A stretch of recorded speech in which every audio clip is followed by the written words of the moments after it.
అందరికీ నమస్తే welcome to garam garam వార్తలు చలో నేను మీ అందరి కోసం మంచి మంచి వార్తలు పట్టుకొచ్చిన వార్తలు చూసే ముందు హెడ్లైన్స్ ఇద్దాం పారి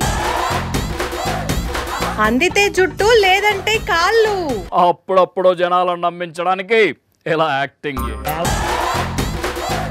బాబు కొత్త డ్రామాను బయట పెట్టిన కేఏపాల్ ఎన్టీఆర్ కి భారత రత్న ఇమ్మని డిమాండ్ చేస్తున్నారు చంద్రబాబు నాయుడు మాటల మోసంలో మీరు పడకండి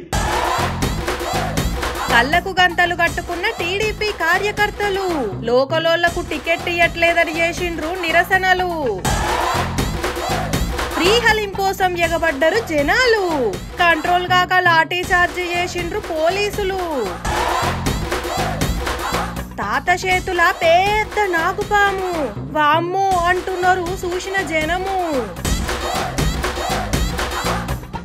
ఏ ఎండకా గొడుగు పట్టుట్లా ఇంద్రబాబు మస్తు రాటు తెలిపేయండు అయితే ఆదివారం లేకుంటే సోమవారం మరీ ముఖ్యంగా పొత్తుల విషయంలోనైతే అందితే జుట్టు లేదంటే కాళ్ళు అన్నట్టే ఉన్నది మన బాబుగారి లెక్క మరి ఇట్లా చేస్తే అసలు ఈ ఇంద్రబాబును ఎవరు నమ్ముతారో ఎట్లా నమ్ముతారో నమ్మకేం చేస్తారు నేను నమ్మేస్తాను మా ఎల్లో మీడియా నమ్మిస్తుంది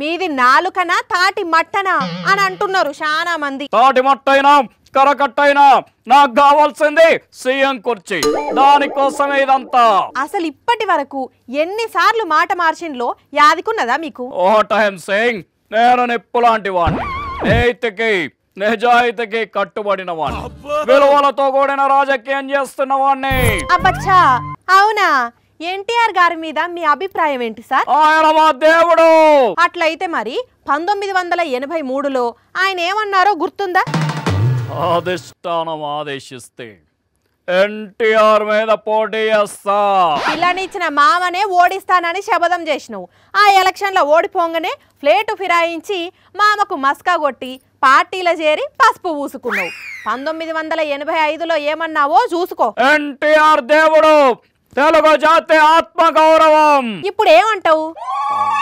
నేనేమంటానంటే ఇప్పుడు కూడా ఎన్టీఆర్ మాకు దేవుడు దట్ ఈస్ నిజం ఎస్ దట్ ఈస్ నిజం మరి అట్లయితే ఎన్టీఆర్ కు ఎందుకు వెన్నుపోటు పొడిచినావు 1995లా ఆయన ఏమన్నావో ఒక్కసారి యాది చేసుకో ఎన్టీఆర్ కి నైతిక విలువలు లేవు చూసినావు కదా సరే అది అట్లుంచు 1999లా బీజేపీ భజన చేసినావు అటు చూడు బీజేపీతోనే అభివృద్ధి సాధ్యం అదైంది కదా మళ్ళా 2003 వచ్చేసరికి మాట మార్చినావు ఏమన్నావో చెప్పాలనా అటు చూడు మోడీని జైల్లో పెట్టాలి మోడీ హైదరాబాద్కు వస్తే అరెస్ట్ చేస్తా సార్ చూస్తున్నారా వాట్ ఐఎమ్ సేయింగ్ నేనేమంటున్నానంటే ఆగండి ఇంకా ఉన్నాయి మీ చెమక్కులు వరుసగా వేసుకుంటా పోతా చూడుర్రి 2004 బీజేపీ వల్లే ఓడిపోయాం బీజేపీతో పొత్తు పెట్టుకొని తప్పు చేశాం 2013లా కాంగ్రెస్ మీద ఇరుసక పడ్డారు సోనియా ఇటలీ దయ్యం 2014లా మళ్ళా పాత పాట అందుకున్నారు మోడీ దేశానికి కావాలి బీజేపీకే మా మద్దతు 2018 వచ్చేసరికి మీ లోపటున్న అపరిచితుడు బయటకు వచ్చిండు మోడీని ఏమన్నారు చూడండి మోడీ ఒక ఉగ్రవాది భార్యనే చూసుకోలేని వాడు దేశాన్ని ఏం చూస్తాడు సోనియా గాంధీ దేవత 2019లా మళ్ళా చల్లబడ్డారు మోడీతో నాకు ఎలాంటి విభేదాలు లేవు ఇక ఇప్పుడు 2024లా మళ్ళా మోడీ భజన షురూ చేసిండు దేశానికి మోడీ అవసరం ఉంది మోడీ ప్రపంచం మెచ్చిన నాయకుడు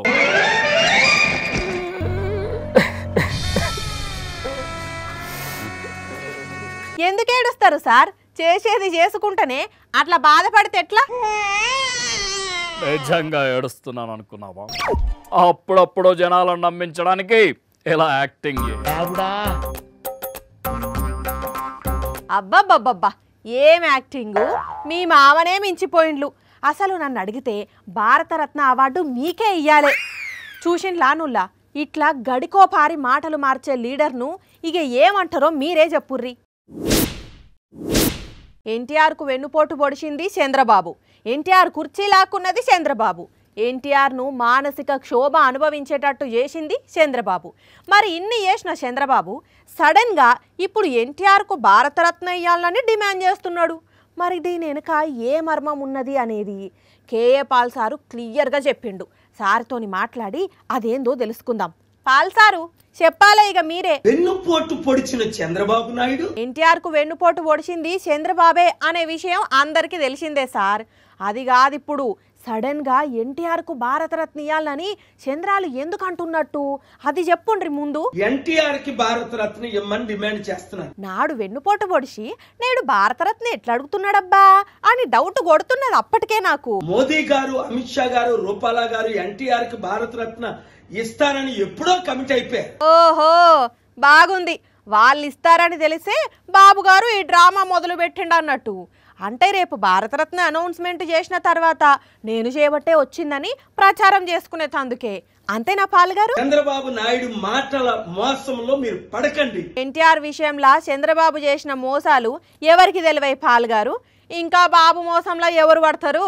ఎన్టీఆర్ కి వెన్నుపోటు పొడిచింది, ప్రాణం తీయించింది, నరకం ఇచ్చింది, అవినీతి చేసింది చంద్రబాబు నాయుడు అని ఎన్టీఆర్ గారే అనేక ప్రెస్ మీట్లో అనేక ఇంటర్వ్యూలో మాట్లాడింది గమనించండి. ఇప్పటికీ ఎన్టీఆర్ మాట్లాడిన మాటలు యూట్యూబ్లు ఉంటాయి, వాటిని చూస్తేనే అర్థమవుతుంది బాబు గారు ఎన్టీఆర్ను ఎంత బాధ పెట్టిండు అనేది. ఎన్టీఆర్ అభిమానులందరూ టీడీపీ, జనసేన, మోదీ పార్టీలోంచి బయటికి రండి. బయటికి రాకుండా ఇంకా బాబు గారి భజన చేస్తారా సారు? నాడు ఎన్టీఆర్ మీద చెప్పులేయించింది చంద్రబాబే అని తెలవదా? ఇప్పటికీ కూడా ఎన్టీఆర్ పేరును రాజకీయంగా వాడుకోవాలని బాబు చూస్తున్నది అర్థమైతలేదా ఎవరికి? సరే సార్ ఉంటాయిగా, కానీ బాబు మాత్రం రాజకీయం కోసం ఎవరి పేరునైనా వాడతాడు, అది బాబుకే సొంతం అంతే. నాకు కొంచెం తిక్కున్నది, దానికో లెక్కున్నది అని ఒక సినిమాలో డైలాగ్ కొడతాడు పవన్ కళ్యాణ్. లెక్కున్నదో లేదో తెలియదు కానీ తిక్కైతున్నది అని అంటారు కొంతమంది. టీడీపీ బీజేపీతోని సీట్లు పంచుకున్నట్లా పవన్ లెక్క తప్పిండు. మరీ అన్ని తక్కువ సీట్లకు ఎట్లొప్పుకున్నారు సార్ అని జన సైనికులు అడిగితే ఐన్స్టీన్కు కూడా అర్థం కాని ఒక తిక్క లెక్క చెప్పిండు. పుస్తకాలు చదివి చదివి భగత్ సింగ్ కు గబ్బర్ సింగ్ ఏమైతాడు అని అడిగిండట వెనకట్టుకోగడు. పవన్ కళ్యాణ్ తిక్క మాటలు కూడా అట్లనే ఉన్నాయి.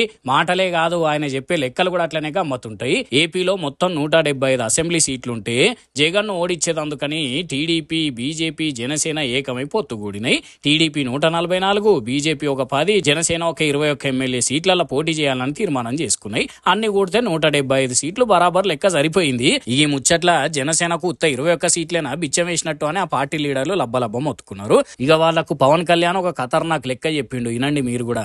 175 సీట్లు జనసేన పోటీ చేస్తుంది, 175 సీట్లో భారతీయ జనతా పార్టీ పోటీ చేస్తుంది, 175 సీట్లో తెలుగుదేశం పోటీ చేస్తుంది. విన్నరా? ఒక్కొక్క పార్టీ 175 సీట్లలో పోటీ చేస్తున్నదట.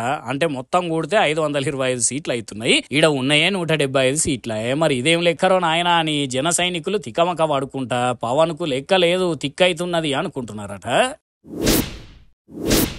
లీడర్లు పార్టీలు మారితే 2 రకాల పంచాదులు ఉంటాయి.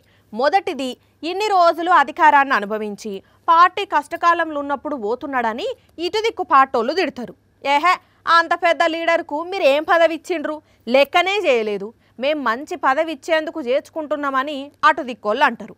ఇద్దరికిద్దరు తిట్టుకొని 4 రోజులైనాక అంత కూల్ అయిపోతారు కదా. అయితే ఈడ మాత్రం పార్టీ మారే ఒక లీడర్కు విచిత్రమైన పరిస్థితి ఏర్పడింది. చెప్పు దెబ్బలు పడ్డాయి. కాంగ్రెస్ పార్టీలో చేరాలని చూసిన కారు పార్టీ లీడర్కు పిలిచి పీట వేసి దండ వేసి వెల్కమ్ చెప్పక రివర్స్ లో ఎందుకు వస్తున్నావని చెప్పుతోని కొట్టింది. వరంగల్ జిల్లాల కాంగ్రెస్ పార్టీ మహిళా కార్యకర్త. ఫోటోల చెప్పు దెబ్బ తింటున్నాయన పిఏసిస్ చైర్మన్ మోహన్ రెడ్డట. కారు పార్టీలో యాక్టివ్ గా పనిచేసి 3 నెలల కింద కాంగ్రెస్ గవర్నమెంట్ రాగానే పోయి వాళ్ళ పంచన చేరిండట. అంతే చెల్ ఈసొంటోళ్ళు మనకెందుకు అని హైకమాండ్ గులాబీ పార్టీ సస్పెండ్ చేస్తే ఇలా మీటింగ్ పెట్టి కాంగ్రెస్ లో చేరాలని ప్లాన్ చేసిండు. అంతే. కానీ పంచాదంతా ఇక్కడనే టర్న్ తీసుకొని విషయం తెలుసుకొని సమావేశానికి వచ్చిన ఈ అక్క అసలు మా పార్టీలకు ఎందుకు వస్తున్నావు? అప్పట్లో కాంగ్రెస్ కష్టకాలంలో ఉన్నప్పుడు పోయి కార్లో కూర్చున్నావు, ఇప్పుడు కాంగ్రెస్ పవర్లకు రాగానే ఊపుకుంటూ వస్తున్నావా? నీలాంటి వాళ్ళు కాంగ్రెస్కి అవసరం లేదు అని ఇట్లా చెప్పు తీసుకొని పల్ల బాదుతుంటే కొందరు వీడియో తీసి సోషల్ మీడియాలో పెడితే మస్తు వైరల్ అవుతున్నది. కానీ చిత్రంగా ఉన్నది పోండ్రి, పార్టీ మారే లీడర్ను చెప్పు తీసుకొని కొట్టుడు. మరి ఎలక్షన్ షెడ్యూల్ వచ్చినాక ఇంకెన్ని చిత్రాలు చోటు చేసుకుంటాయో కానీ తెలంగాణలో ఈ విషయం మస్తు హాట్ టాపిక్ అయింది. రంజాన్ మాసం వచ్చిందంటే చాలు అందరికీ టక్కున గుర్తొచ్చేది హలీం. అందుకే హలీం స్టార్ట్ అయిందంటే చాలు ఎక్కడ ఏ ఆఫర్లు ఉన్నాయా అని మస్తు మంది వెనుకలాడుతుంటారు. ఇక అలాంటి వాళ్ళకు అదృష్టం కొద్దీ అదే హలీం ఫ్రీ దొరుకుతుంది అంటే ఊకుంటారా? అందరికందరు పరుగులు పెడితే ఎంత పరేషాన్ అయిందో చూడుండ్రి. ఓర్ని ఫ్రీ హలీం అంటే ఇంతమంది వచ్చిండ్రా అంటే మరి హలీం వాసన చూస్తేనే అబ్బా అని లొట్టలేసి ఏ సంతులున్నది అని ఎనుకలాడుకుంటా పోతారు. అట్లాంటిది రోడ్డు పక్కకే గుమగుమలాడే హలీం పెట్టి మళ్ళీ అందులో ఫ్రీగా ఇస్తామని ఆఫర్ పెడుతూ ఊకుంటారా? ఎక్కడ అని ఎనుకలాడుకుంటా మరి ఎగవాడు ఉరుకుతుంటారు. ఆగో అట్లా జమ అయిన వాళ్ళే వీళ్ళంతా. మళ్ళీ ఇది ఎక్కడనో కూడా కాదు, మన హైదరాబాద్ ముషారాంబాగ్లోని ఒక రెస్టారెంట్ వాళ్ళు పబ్లిసిటీ కోసం అని ఫ్రీ హలీం ఆఫర్ పెడితే ఇగో ఇంతమంది పబ్లికే కబడ్డారు. ఇక ఇంతమంది జామ్ అయ్యేసరికి కంట్రోల్ చేసుడు ఆ దుకాణ పొలతో కాక పోలీసులను పిలవాల్సి వచ్చింది. వాళ్ళు వచ్చినా కూడా కంట్రోల్ కాకపోయేసరికి పాపం లాఠీ చార్జ్ చేసిండ్రు. ఇట్లా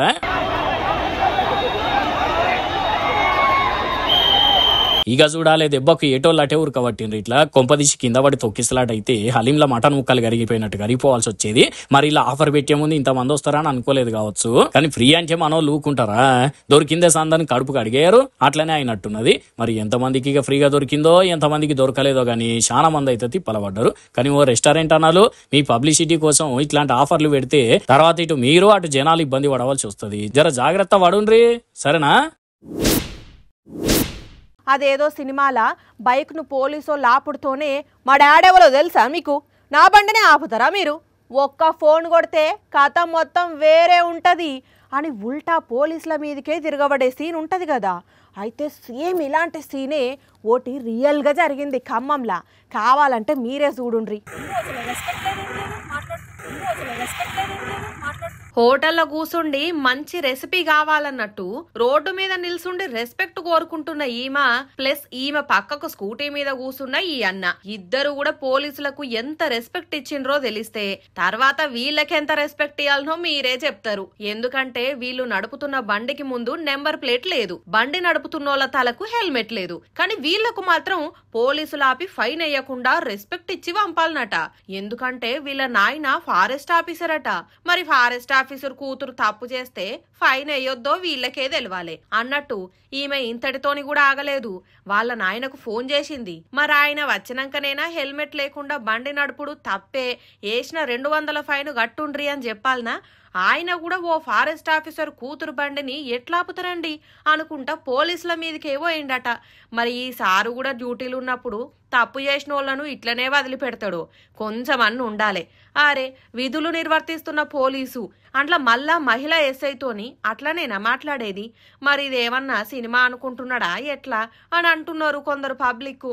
కానీ ఓ ఫారెస్ట్ ఆఫీసర్ సారు ఇంకోసారి బయటికి వెళ్ళినప్పుడు మాత్రం వీళ్ళను ఖచ్చితంగా హెల్మెట్ పెట్టుకొని డ్రైవింగ్ చేయమని చెప్పు, లేదంటే వీళ్ళు చేయబట్టి మళ్ళోసారి మీకు మాట వస్తుంది. అప్పుడు ఆవేశంతోని మీరేదో మాట్లాడితే తర్వాత దాని పరిణామాలు ఎట్లుంటాయో మళ్ళా. పాము కనపడితే అమ్మో అని గజ్జునోనికి ఆమడ దూరం పారిపోతారు ఎవరైనా. అందులో ఇంకా నాగుపామై బుసలు కొడితే ఆ దరిదాపుల్లో కూడా ఉండరు. ఎందుకంటే పాము అంటే ఎవ్వరికైనా అంత భయం కాబట్టి. కానీ అదే గీడో కాడ ఏ పాము ఎంట పడితే ఏం చేసిన రోజు చూస్తే షాక్ అవుతారు. అది దయగల్ల శివుని ఆలయం. పట్టపగలు టైం 12 కావస్తున్నది. పొద్దటిలి గుడిల పూజలు అభిషేకాలు అన్నీ అయిపోడుతోని అయ్యగారులందరూ ఇంటికి పోయిండ్రు. కానీ ఒక్క భక్తుడు మాత్రం గుడి మూసేసినాక గుడిలకు ఒక్కడే వచ్చిండు. వచ్చినోడు ఉత్తగొచ్చిండా అంటే సంచి పట్టుకొని వచ్చిండు. మరి ఆ వ్యక్తి ఒక్కడే ఎందుకు వచ్చిండు? వచ్చినోడు సంచి పట్టుకొని ఎందుకు వచ్చిండు? వాచ్ దిస్ వార్త. రైట్, ముఖానికి మాస్క్ ఆరెంజ్ నల్ల కలర్ కలిసి ఉన్న టీషర్ట్ వేసుకున్న అపర భక్తుడు శివాలయంలోకి వచ్చిండా, దేవునికి దండం పెట్టుకున్నాడు.